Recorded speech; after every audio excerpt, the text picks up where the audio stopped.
Kita tahu bahwa beberapa orang tuh seneng banget kritik orang lain. Gak apa-apa sih, kita butuh orang-orang yang bisa kasih masukan buat hidup kita. Tapi hari ini Kak Heni akan ajarin kalian bagaimana membedakan kritik yang baik dan kritik yang tidak baik. Yang membedakan tuh motivasi hati dari orang yang memberikan kritik. Kritik yang baik itu lahir dari motivasi hati yang mengasihi dan tulus, hati nurani yang murni. Orang-orang yang mengasihi kita, mereka pasti ingin melihat kita bertumbuh dan jadi lebih baik. Meskipun mereka tidak diuntungkan dari keputusan kita, tapi orang-orang yang mengasihi kita, mereka selalu ada saat kita susah. Nah, sedangkan sebaliknya, kritik yang tidak baik itu timbul dari motivasi hati yang tidak murni. Contoh, orang-orang yang mungkin iri hati, orang-orang yang merasa diri lebih baik, sombong, jadi mengkritik orang lain, dan bertujuan untuk menjatuhkan, dan biasanya karena mereka sendiri tidak diuntungkan. Mari kita belajar hal yang pertama tentang kritik yang baik. Kritik yang baik adalah nasihat yang lahir dari hati yang mengasihi dan dari motivasi hati yang murni. 1 Timotius 1 ayat 5 berkata gini, tujuan nasihat itu ialah kasih yang timbul dari hati yang suci, dari hati nurani yang murni, dan dari iman yang tulus ikhlas. Saya percaya kalau kita mengasihi seseorang, kita ingin melihat mereka lebih baik. Kita ingin melihat hidup mereka bertumbuh, berbuah,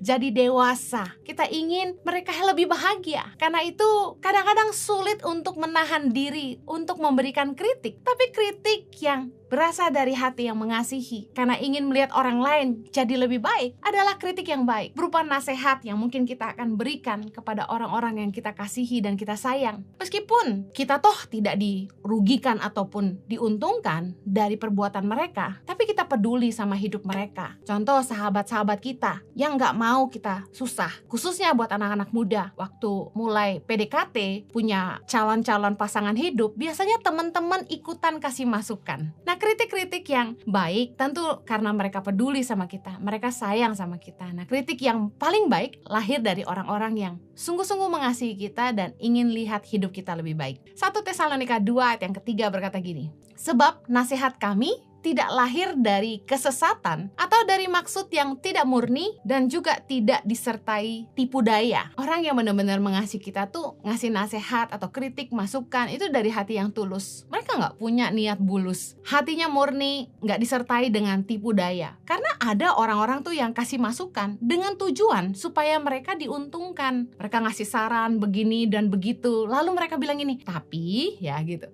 Yang seperti ini biasanya bicaranya manis di depan tapi pahit di belakang. Orang-orang yang cuma ada ketika mereka diuntungkan. Orang-orang yang kasih kita seolah-olah perhatian. Mereka kayaknya care sama kita, tapi motivasi hatinya gak murni. Contoh, mereka tanya, kamu sama suami kamu bercerai ya? Kok bisa sih? Wah, kayaknya perhatian banget. Tapi sebenarnya buat bahan gosipan doang. Gak semua orang yang kelihatannya peduli sama hidup kita bener-bener punya hati yang murni terhadap kita. Kadang-kadang mereka cuma pengen tahu doang, kepo. Kita harus belajar untuk peka. Siapa sih teman-teman yang mereka selalu ada di saat kita susah, bukan cuma di saat senang aja. Dan ketika mereka kasih masukan, sebenarnya mereka gak diuntungkan. Masukan mereka murni karena mereka mengasihi kita. Gak ada tipu-tipu di belakangnya.